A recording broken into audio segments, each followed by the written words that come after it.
Urban diabetes demands new ways of looking at old problems.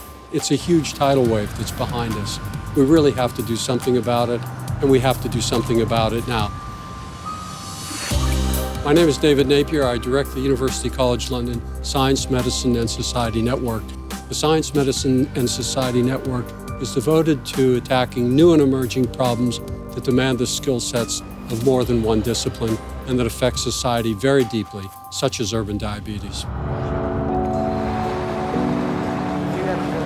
Diabetes is an incredibly important issue in cities, and especially in new and emerging cities, because we find that urban migration has a tremendous effect upon diabetes. So you ask yourself, why is this the case in urban settings? You think about the habits of urban dwellers. Most of it's, whether it's London or Shanghai or Mexico City, they commute long distances. And because they commute long distances, they tend to eat poor foods. And because they eat poor foods, they tend to put on weight. All of these things come together to create a very complex problem. The key challenges of urban diabetes right now are, first of all, to get people to act. We've been looking at the problem for many generations. We understand the causes. We understand the behavior change issues. We understand the biology. We understand the physiology. We understand the genetics. And yet the problem keeps getting away from us.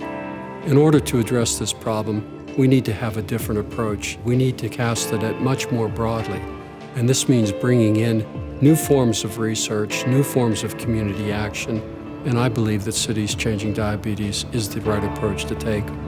And Leading Lights is people who we feel have an especially important role to play in coming to terms with the Cities Changing Diabetes program, and especially people who clearly have insights into urban civilization as it relates to diabetes. They're doctors, they're city planners, they're local activists, they're artists, they're visionaries, they're people who have a different way of conceptualizing a problem. And we feel that by focusing on how they approach this problem of urban diabetes, that we can make real progress on this.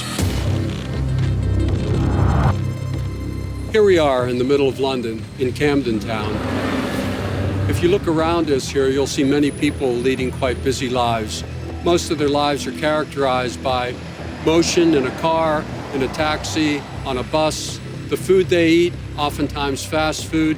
Here in Camden Market, there are a wide variety of wonderful ethnic foods, but at the same time, the very foods that we eat that lead us to become vulnerable to diabetes. Few of us exercise. We oftentimes spend our whole days sitting at a desk. All of these things come together to create really a perfect test case for producing diabetes.